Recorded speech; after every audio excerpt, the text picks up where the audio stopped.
Hello, everyone. My name is Dr. Andy Kaufman. I've been talking a lot lately about this viral pandemic, and I've learned some things lately that have helped me develop a theory, and I think I know what is really going on here, so I want to give that information to everyone. I want everyone to know that I am a qualified medical doctor, so I put up some information about my background here. I'm board certified. I practice in psychiatry and forensic psychiatry. I also do natural healing consultation. In the past, I've worked in hematology and oncology. I've held leadership positions in medical school. I ran a medical device startup company. And you can see where I had my education. So I feel that I am qualified to talk about this subject matter, and I hope you'll agree. I just want to thank some people out there who have been really instrumental and inspiring to me. So first of all, Dr. Cowan, who has been outspoken as well on this issue, and he really inspired me and gave me some great ideas that helped me put this whole big picture together. I want to especially thank James True, who has been a great friend, confidant, and collaborator throughout this whole thing, and we're definitely going to do a lot more work together down the road.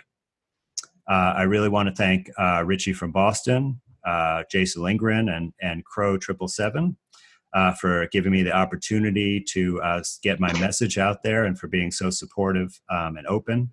It's really just been incredible that I've been able to pursue this mission.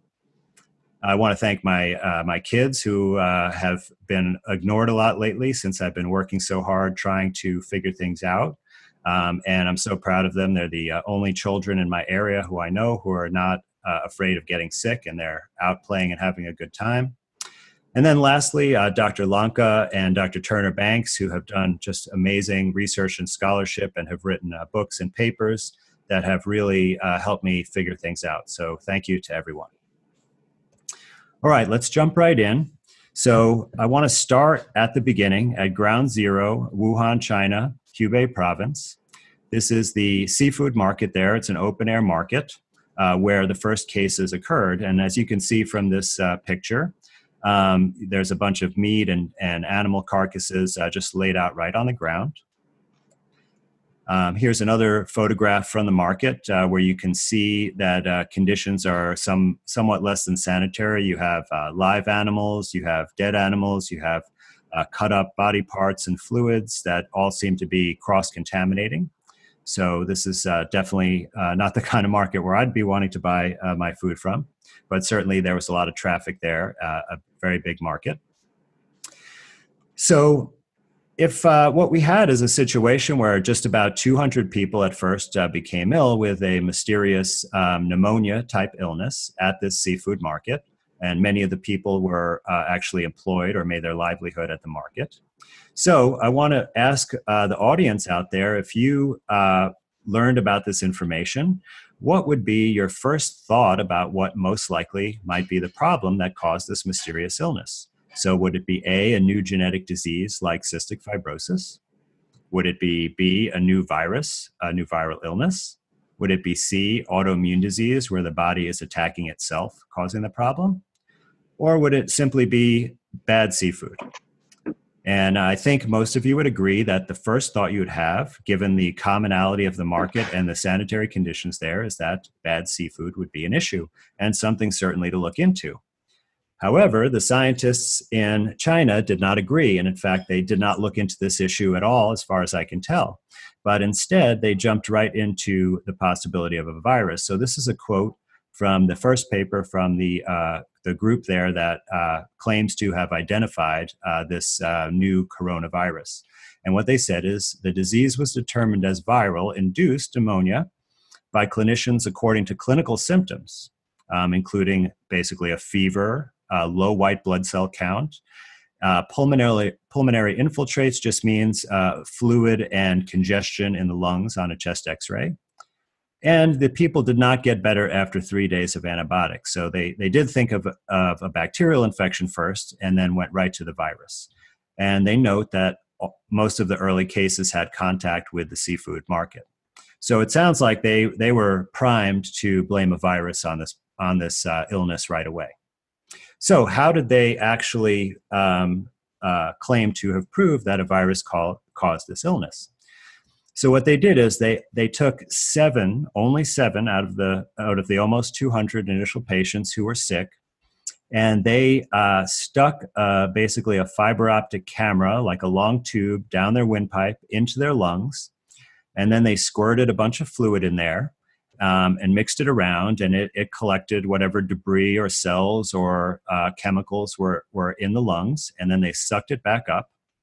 And they did take some other body fluids. They did take blood. They took oral swabs and nasal swabs, but it's the lung fluid where they really found think they found what they were looking for. So when they took this lung fluid out, they did not first try to find a virus in there and separate it out and purify it. But the first thing they did was find and separate some kind of genetic material. Quite an interesting strategy. And what they found was some RNA. But I'll tell you that in our bodies, at any given time, there is some free genetic material circulating around our blood and body fluids. And in addition to that, there are genetic material contained in various types of structures. So there's various types of vesicles, essentially just small little sacs of fluids that sometimes contain genetic material. There's also the normal bacteria that live in our body, including in the lungs, and they have genetic material. So there are quite a number of different sources of genetic material. So when they found this genetic material from the lung fluid, they then determined the sequence of it, which is basically the code of the genetic material. So they determined all of the base pairs and the order of that sequence. And then they rushed to rapidly develop a diagnostic test, which is a qualitative PCR, and I'll discuss that a little bit more in a moment. So, in other words, before they really proved anything, they already developed a test. Okay, so why didn't they purify the virus, and how do they know what the source is of that genetic material? So it turns out that I was looking in a related area, and I found this study from last summer. And this study was trying to also develop a diagnostic test, but for lung cancer. And essentially, they used the same exact procedure. So they got the lung fluid in the same way with that bronchoalveolar lavage, and they collected that fluid. And out of that fluid, they isolated genetic material, and they sequenced that and they called it a possible biomarker, and this could be a test for lung cancer. So I thought it was quite interesting and coincidental that the same exact procedure was developing a diagnostic test for lung cancer as was developing a diagnostic test for this pandemic pneumonia. So let's look a little bit more in detail at this test. So this is that RT-PCR stands for, it's a mouthful, but it's reverse transcription polymerase chain reaction. And the RT part refers to that we're using it to amplify RNA rather than DNA. If we were using it to amplify DNA, it would just be called PCR. Okay. Now, I'll tell you some important things about this test. So the most important thing is it's not actually testing for the virus itself, it's testing for a sequence of RNA. Now, that sequence of RNA may be present in a virus, but it also may be present in other things. And so I'll give you an example, and I think I mentioned this before, but let's say we had a person that we wanted to identify. Okay, so James, I'm going to use you this time. So we want to be able to identify James out of a crowd, and we're going to send him to Yankee Stadium to a baseball game. But we're not going to look for James's face or any other part of his actual body. Instead, we're going to use a surrogate marker just like they're using for this test. So we're going to put a cap on James's head. And now we're not going to use the typical navy blue Yankees hat because there are going to be a million people with that, right? So we got a unique Yankees hat with pinstripes on it. So it's white with blue pinstripes. And we're going to have him put that hat on and then go into the stadium and disperse amongst the crowd. And then we have a team of 10 people that we're going to send out into the stadium looking for that hat. Okay, so we do this procedure, and lo and behold, what happens is we actually find 6 of these hats. Okay, so 6 out of 10 people find someone wearing this hat. So we go and identify if any of those people are James. And it actually turns out that none of them are James, because James doesn't like wearing hats. So once he got in the stadium, he gave his hat to some kid who would have liked it, and that was one of the 6 people that we found. So you see that when you are looking for something that's not exactly the thing you're looking for, but it's something that's associated with that thing, you have to really understand the relationship between what you're looking for and that thing. So in other words, we had to ask James, will you be comfortable wearing this hat the whole time? Right? And then we also have to know, did other people buy this hat, or is this a one-of-a-kind hat? Right? So you can see it can be very misleading. We can get a lot of false results by using this type of method. So in order to mitigate that, and by the way, this concept was just drilled into us in medical school, that whenever you're evaluating a new test, that you need to compare it to the gold standard. And that's how you know if it's actually valid. So with this COVID-19 test, there has not been any gold standard test that this has been compared to, because the supposed COVID-19 virus has never been purified and visualized. So in other words, if we were able to take people who are ill with this pandemic pneumonia and take their lung fluid, and from that purify out a virus particle that we could identify, and once we purified that, we could actually take the genetic material right from that particle, so we know that it came where it came from. We know it didn't come from anywhere else, because now we have a pure sample of only these particles. Then we would be able to have a gold standard. And so the way you would test this PCR is you would have a group of sick patients, and then you would have a control group of healthy patients. You would perform the gold standard test, so you'd be able to identify the virus out of each of those patients. And then you would compare the results of the PCR test to that gold standard. And that is really critical, because it would allow you to determine or calculate an error rate, because no test is perfect. It's also very, very important that you have that control group, because that control group would not have the virus present at all, and would also should have a negative PCR test. And that's very important in order to help you calculate these error rates. So one example of a type of error that I think we'd be very concerned about with this test, because we don't want to be mislabeled as being positive for this alleged virus and then risk being quarantined or perhaps even detained. So we want to know the accuracy. Now, there was a paper that came out where they had to estimate the false positive rate, because you can't calculate it since there's no gold standard to compare it against. And they actually reported an estimated rate of 80% in people without symptoms. So what that means is, if you got tested, let's say you were exposed to somebody who tested positive, or you traveled or something like that, and you want to get tested, or you're asked to get tested, there would be 4 out of 5 times that there was a positive result, there would actually be no illness. So this could be a real big problem. It certainly could vastly overestimate the number of cases, and also could have a lot of consequences for you based on this quarantine situation. So just to talk generally about what the PCR test, because there's actually additional error even beyond what I've described. So what this test does is it's really just an amplification strategy. And the reason this is necessary is because we're kind of looking for a needle in the haystack. We might only find a few copies of this genetic material, and if there's only a few copies, we just can't detect it out of all of the other stuff that's in the fluid. So what this does is it's a reaction that actually replicates the strand of RNA, and it makes a copy. So it makes from 1 to 2. So you would run a cycle of this reaction, and you'd go from, say, 1 copy to 2 copies. Then you would stop the reaction and then start another cycle by adding some more materials, and then you go from 2 to 4 and repeat it again, 4 to 8, and so on and so on. And this is an exponential or a binomial expansion. And if you look at the black curve on the graph here, you'll see that's what that represents. Generally speaking, when you're using this test, you want to carry out approximately between 25 and 35 cycles in order to get enough amplification that you can see what you're looking for. If you go too much beyond that, what happens is you end up amplifying the noise. So it seems to be generally represented that the absolute maximum number of cycles that you could do and still get an accurate result is 45. And that's exactly the number of cycles that is recommended for this COVID-19 PCR test. So it's right at the upper limit.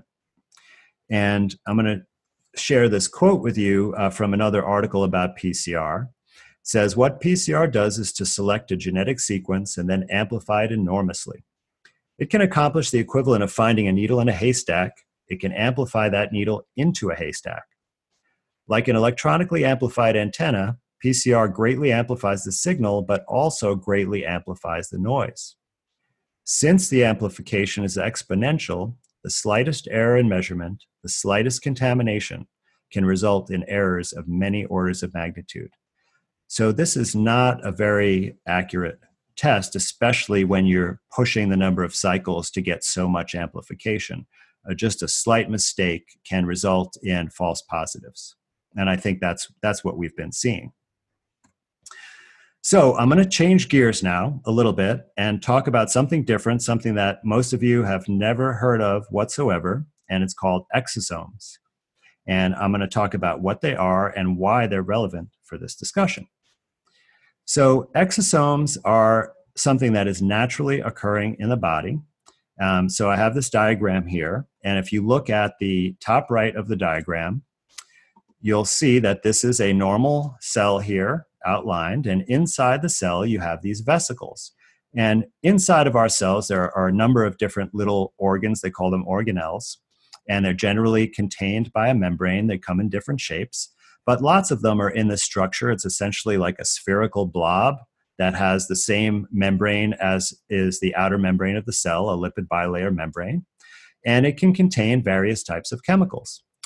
Now, this is a specific type of vesicle that will end up merging with the cell membrane at the surface under certain conditions and release these exosomes out into the extracellular fluid, and they'll get into the circulation and be distributed around the body. So while they're inside the cell, they're called MVEs, which stands for multivesicular endosomes. So in other words, they have a bunch of exosomes or vesicles inside them. And they release these on a regular basis, just day to day. And there are many things, though, that can induce this process and accelerate it and increase the number of exosomes that it releases outside of the cell. And so these exosomes leave the cell, and you see they have these little squares on them. And these little squares are like a lock. And what they do is they go around the body through the circulation, and they're looking for the right key to fit their lock. And that's called the target cell. And depending on what kind of cell releases them, they might have different keys and different locks, so they're targeted to different parts of the body. And these are mostly thought to involve communication. So communication between one cell and another cell, between one part of the body and another part of the body. And they can have many functions in this communication, which I'll get to momentarily. So here on the left, this is an electron micrograph, or a picture from an electron microscope of exosomes. And you can see here an exosome budding out of the cell. And it's essentially a spherical or circular, this is a cross section, so this is like a slice of the tissue, where on the periphery there are like these kind of globular densities or little dots or circles, right? And inside the cell here where it says MVB, sorry, these are the same as MVEs, that's where all these exosomes are when they're inside the cell before they bud out, okay?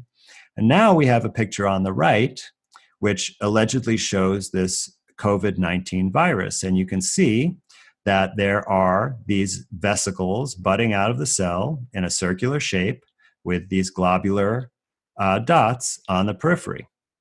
So essentially, it's the same thing. Now, you might think that this looks a little bit fuzzier on the exosomes and it looks a bit sharper in this picture. And I want to tell you that the reason for that is because when you're cutting these thin sections of tissue to make these slides, you're using this device called a microtome. It's like a vibrating razor blade.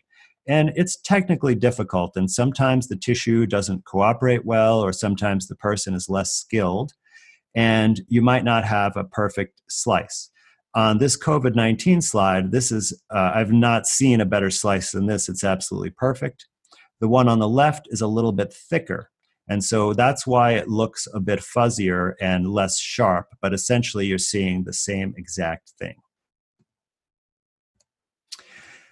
And I want to take a look at the same comparison when we see both of them inside of the host cell. Okay, so on the bottom left here, this is a COVID-19 cell. And you see right here is supposedly this is the virus particle inside the cell. And once again, you see a circular shape. And inside, you see these round globular aggregates. Okay, now look at the top right. And this here is showing you this is less magnification, and this is actually a nerve cell. And this is the MVE. So these are a bunch of exosomes inside here. And you see a circular structure filled with these globular particles. So once again, same thing, also same size, both about 500 nanometers in diameter. Okay, you see the scale lines here, so you can see for yourself. So now we have a series of 2 comparison photographs under electron microscope of the virus and an exosome outside the cell, and a virus and an MVE inside the cell, and you can see that they are identical in appearance. So let's look at actually some physical parameters of these and continue our comparison. So I've mentioned a little bit that they are roughly the same size when they're inside the cell, same size when they're outside the cell. Now there is some variability here. I've looked at lots of these photographs, and I see in both cases there is some variability in the size. So these numbers are not precise, but in every case they are essentially compatible in their range of sizes. Now also the receptor, now this is a key thing. Now remember I mentioned that lock and key mechanism. Well, actually with the COVID-19 papers, they have discovered that on its surface it has a receptor for ACE2. Now ACE2 is an angiotensin converting enzyme. It's an enzyme in our bodies. One of its functions is that it works with the kidney to regulate blood pressure, and there are blood pressure medications that inhibit this enzyme. But in this paper, what they said is that this receptor is actually how the virus invades the cells. Now, I also was able to find a paper where they've identified exosomes coming from our own body that also use the ACE2 receptor as their lock and key mechanism to find their target cells. So exosomes and COVID-19, the same exact receptor on their surface targeting the same exact cells. Now, these both contain genetic material, and it's both in the form of RNA. No DNA, only RNA. And these structures are both found in the lung fluid. So the lung cancer test that I showed you earlier found exosomes in that fluid, and the lung fluid showed the COVID-19 as well. So you can see that the more we take out this comparison forward, we see that they're essentially the same in every important way. So I happen to be looking in the virology literature, and actually they also think exosomes and viruses are possibly the same thing. So this is Dr. James Hildreth, a very prominent researcher and academic physician in the field of virology and HIV research. He's currently the president and CEO of Meharry Medical College, but he was a full professor at Johns Hopkins, and he wrote this paper with 2 of his colleagues there. And what he said, and I quote, "The virus is fully an exosome in every sense of the word." Now, this was just a great confirmation for what I was already thinking, and I was kind of blown away when I read this in the paper because this was one of the last papers I looked at to find this after I'd already come to the same conclusion. It really helped validate my opinion. So, what is it that causes us to make more of these exosomes and throw them out into our circulation? So it turns out that almost every type of insult to the body would actually cause this process to occur. So toxic substances, and I found several papers looking at this. Some of them looked at environmental toxins, such as heavy metals like arsenic, and organic chemical toxins. Also found evidence about bacterial toxins, and I have a slide that I'll show you in a minute. So there's clearly has a role in communication or possibly removal of toxic substances that damage our cells. Now, interestingly, psychological stress, including fear, which many, many people around the world are experiencing in a very intense way right now, also causes release of exosomes. So you see how this may cause false positive tests. Cancer, as I mentioned before, lung cancer has many exosomes. Ionizing radiation, infection, injury, in fact, any type of immune response, so whether it be to injury, infection, or another disease, asthma. Now, many papers just said that exosomes are induced by disease, and they didn't mention anything specific, and they seem to be implying that virtually any type of disease can cause this process. Now, I really wanted to find evidence that EMF would induce exosomes, but unfortunately I could not find a paper on this. But I want to say to all of the people in this field of research on exosomes that this would be an excellent contribution to the literature if you were to look at this issue, if various, especially microwave radiation like 5G, would cause this as well. So I want to talk about the second paper, because this is going to help us merge these two ideas of a virus and an exosome, and are they the same thing? So this is also from the group in China. This one is published in the New England Journal of Medicine, and they had a slightly different protocol, but essentially it was very similar. So what they did is, once again, they did that procedure to get the lung fluid, and then they centrifuged it and just took the fluid. So any cells from the host, like any lung cells that might be in there or bacterial cells, would be stuck in a pellet in the bottom of the test tube, and they just took the fluid off the top, assuming that if there were viral particles, they'd be in that fluid. But they didn't actually then try to purify the virus out of that fluid. Instead, they mixed it with cells that they took from a person who had lung cancer surgery, and they incubated it with the lung cancer cells. Now, you remember I said earlier, and I showed experimental evidence, that lung cancer cells make exosomes. So when they then purified particles after incubating this fluid with the lung cancer cells and then examined them under the microscope, well, were they looking at viral particles or were they looking at exosomes? And I have two images below, and one is supposedly the viral particle from this paper, and the other is an exosome. Can you tell the difference? Here is another slide showing the functions of exosomes as they can remove toxins. So in the upper right here, these green cells are actually bacteria. And by the way, this image, all electron micrograph images are always in black and white. If you see an image like this has been colorized after the fact, and they did that to help you identify what is what. So I think this is actually quite a nice approach, and this is a real slide. It's very different from some of the slides that you've seen that are just computer graphics that are made by an artist.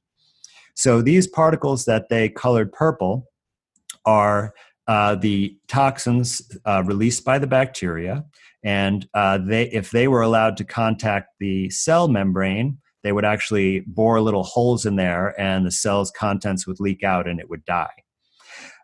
So what's happening is that the cell put out these yellow exosomes once it realized these toxins were there, and you see they're all budding out of the central area of the cell, and you can see they're basically swallowing up the little toxin particles. And so in this experiment, what they actually did is that they found that when they mixed cells with the bacteria, if the cells put out the exosomes that ate up the toxins, then the cells survived. If the cells were mixed with the bacteria and they did not put out the exosomes, then the cells died. So this was done, in a petri dish, not in a person, but so we can't say for sure, but what this is really telling us is that these exosomes help us clear these toxins so that they don't damage our tissue. So a very important function. I also wanted to take a quick look because there have been some recent reports that people who have been ill are having rapid recoveries with a couple of non-traditional treatments. Like, these are not things that would typically be thought of by the medical establishment to use for a quote-unquote viral illness. But there are certainly reports. There was a doctor in New York City who claimed that he cured several hundred patients with hydroxychloroquine. I think he combined it with zinc. Now, hydroxychloroquine was originally a drug for malaria, but it's used in the United States primarily for diseases like rheumatoid arthritis and lupus.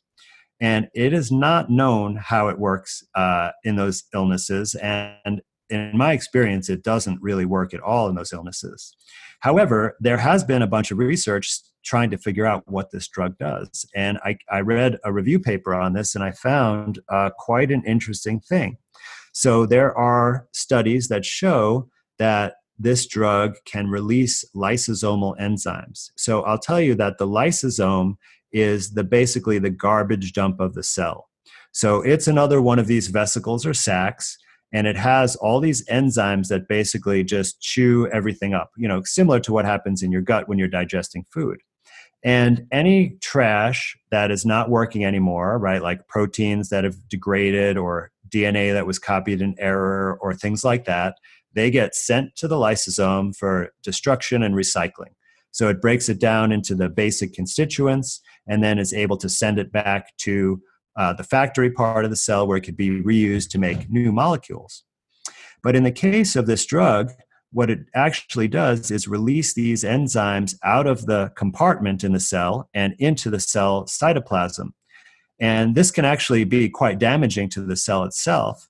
However, if the cell has been inundated with some kind of toxic substance, these enzymes could help break that down so that the cell could survive. So I think that may be actually how it's helping these patients. Now, vitamin C is the other one that has been reported to be quite successful. And a lot of people think that vitamin C really works by, quote unquote, boosting the immune system. Now, it does have an effect on some of the immune regulatory function, but I do not feel that that's really how it helps in these conditions. In my opinion, it is the antioxidant properties of this drug and possibly the blood thinning qualities that is what really helps this illness. So when you have a toxic exposure, oftentimes that toxin will cause what's known as oxidative stress or free radicals. And we're all familiar with, that it's recommended to take antioxidants and, eat special kinds of berries and things like that. But not too many people understand what that's really doing. But what it does is it kind of acts like a neutralizing sponge for these free radicals. It just soaks them up and quelches them. And what the free radicals do is they have like a chain reaction. It's like they tag someone and make them a free radical and tag the next person and make it a free radical. And then all these molecules end up falling apart and making a huge mess. And the cells can't function. So the vitamin C stops that process dead in its tracks and reduces that damage and prevents further damage. And in my opinion, that's how it works for this type of acute illness. All right, so I'm going to tie this all together, everything I've told you tonight, into what I think is really going on here. So what I think is happening is that, first of all, as I've reported quite a bit, there are really not pandemic levels of people getting sick and dying from whatever's going on. The numbers are far less than a typical flu season. However, there clearly are some people who are getting sick. What I believe is causing this illness is that there is some kind of insult that occurs that causes the damage, and then there is a reaction to it, which is the production of exosomes. And when we are testing for this supposed virus, we are actually testing for these exosomes, which confirms that there's some kind of unhealthy process going on in the body. Now, I talked about the things that can cause production of the exosomes, and I believe that those represent the cause of the illness. And I think that the possibilities are that there is some kind of poison. Certainly, there's lots of precedent for a pneumonia type illness coming from inhalation of toxic substances. There could be the stress and fear could be the cause. It could represent a regular flu or pneumonia or even a bad cold, and whatever causes those would be the same cause. And lastly, electromagnetic radiation could certainly be a cause as well. There has been a major proliferation and installation of new 5G infrastructure. And there's certainly evidence known that 5G can have adverse effects on one's health, including damaging DNA. And that evidence actually comes from Los Alamos National Laboratories when they've studied microwave and radiation like they use in the body scanners in the airport. And I think it's quite possible that there is not one toxic exposure, but there could be different causes of this illness in different areas, or perhaps even in the same area between different people, that this may not be a uniform cause of the illness, but it does cause a similar constellation of upper respiratory symptoms. And these symptoms are not extremely specific. All of these illnesses, I could list off probably 20 different illnesses that would cause a cough, possible shortness of breath, a fever, and suppress your white count. So there could be several different causes of this, but I do not see any conclusive evidence whatsoever that there is any virus. And certainly you could see that the exosome and the virus are essentially indistinguishable from each other. So let me just reiterate that. So there is some sort of insult or toxin that you're exposed to, it causes illness, and then that stimulates your own cells to induce and produce and put out these exosomes, because they will send the important signal to your body on how to handle this problem. And part of that is they will actually eat up and, like a sponge, soak up these toxins so that they can be safely removed from your body so that you can recover. So what I'm saying is that COVID-19 actually are exosomes and not a virus that invades your body from the outside. It comes from within your body to help you, and it's a reaction to the real cause of illness.